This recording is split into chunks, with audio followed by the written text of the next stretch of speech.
Cet homme a été stupéfait de découvrir que la petite amie fictive de son roman était devenue réelle et se tenait devant lui. Il s'est figé sur place, se recroquevillant lentement dans un coin. La jeune fille a également été effrayée par le comportement étrange de Jack.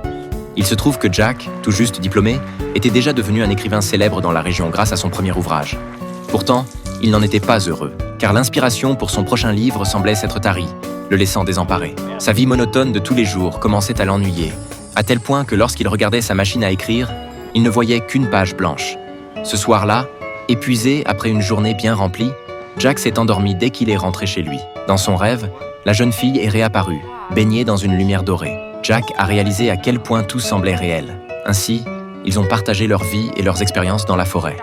Mais au moment où la jeune fille s'apprêtait à laisser ses coordonnées à Jack, il s'est à nouveau réveillé en sursaut. Soudain, son esprit s'est rempli d'inspiration. Se précipitant vers sa machine à écrire, Jack a dépeint Anna, la fille de ses rêves, comme sa partenaire idéale. Au fur et à mesure que le premier jet prenait forme, la silhouette d'Anna devenait de plus en plus claire. Son mentor était ravi de voir l'inspiration de Jack jaillir soudainement, persuadé que son avenir était sans limite. Mais le cœur de Jack était rempli d'émotions complexes.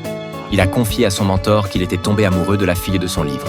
À partir de ce jour, une série d'événements étranges ont commencé à se produire autour de Jack. Lorsque son frère lui a rendu visite, il a trouvé des vêtements féminins dans la chambre. Pour Jack, célibataire, ces articles semblaient très bizarres.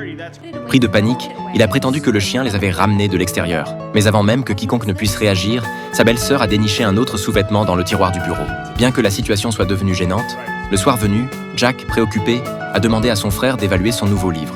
Mais ce dernier lui a jeté un seau d'eau froide, sans ménagement, affirmant que personne ne lirait son histoire d'amour aujourd'hui. Jack, soudain mal à l'aise, a arraché son manuscrit. De retour dans son bureau, Jack a résolument poursuivi son écriture. Rapidement, ses pensées se sont tournées vers l'extérieur, où Anna est apparue au bord de la piscine. Alors qu'ils étaient sur le point de succomber à la passion, Anna a sauté dans l'eau. Jack l'a rapidement rejointe, et ils ont dansé dans la piscine. À la fin du chapitre, Jack a fermé les yeux, se remémorant toutes ces rencontres merveilleuses. Cette nuit-là, il a rêvé qu'Anna s'approchait lentement de lui.